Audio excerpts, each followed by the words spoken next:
Welcome to week 5. You've made it this far. That already puts you in a category most never reach. Not because they can't, but because they won't. They quit before the real change begins. But not you. You're still here. And now, we begin the hardest and most important part of this entire challenge: mental mastery. By this point, if you've been taking this seriously, you should have already incorporated some kind of habit replacement. We introduced that in week 2 for a reason. If you didn't, then let's be honest, you've been coasting. You've been white-knuckling your way through urges without building the new systems that will keep you sober long-term, and that's dangerous, because addiction is always looking for a way back in. If you don't actively replace the dopamine rush you were chasing with gambling, your brain will search for chaos elsewhere. So if you haven't already, you must find a positive habit that stimulates you, grounds you, and gives you purpose. That's where mental mastery comes in. This week isn't about hacks or tricks. It's about building an unshakable mindset. One that can face pain, boredom, stress, and temptation, and still stay locked in. One that doesn't crumble under pressure, but rises through it. This is where you stop seeing yourself as a victim of gambling and start becoming a mental athlete. Yes, an athlete, because that's exactly how your mind needs to be trained. Think about elite athletes. They don't wake up every day excited to push through pain, discipline, or exhaustion. But they do it anyway. They've trained their minds to obey, not their feelings, but their principles. They show up even when they don't feel like it, and that's exactly what you need to do. You want to be free from gambling?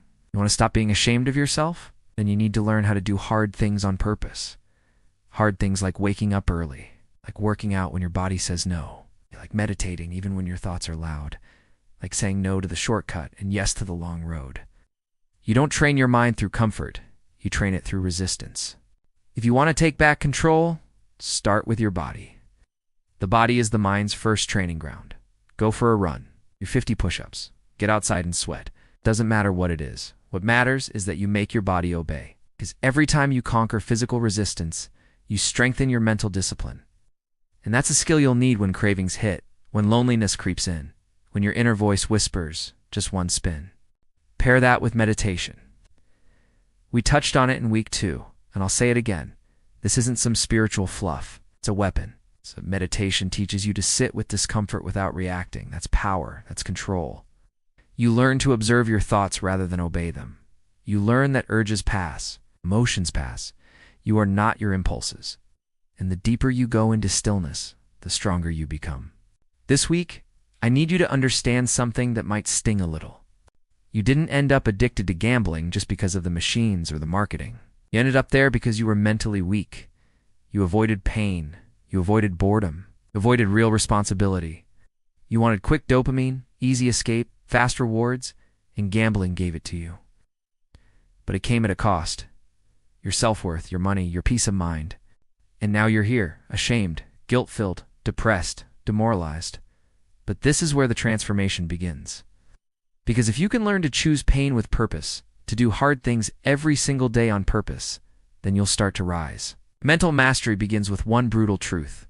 I will choose what's difficult, because I know it's the only way to become who I was meant to be. Every time you push through a craving and say no, you're building mental strength. Every time you choose a workout over a binge, you're reinforcing discipline. Every time you sit in silence instead of scrolling, distracting, or numbing yourself, you're growing. This is how you become the best, fittest, highest, and most confident version of yourself. Not through ease, it's not through comfort, but through war. Daily war, with your excuses, your urges, your self-pity, and your past identity. The version of you who gambled compulsively, who lied to family, who avoided accountability, that version has no place in your future. Let them die. You owe them nothing. This week, you commit to mastering your mind like an athlete masters their body. You train daily, you do the hard thing. You sweat, you breathe, you sit with pain. You don't run anymore, you face it, because freedom isn't given, it's earned. And you're here to earn it. Let's get to work.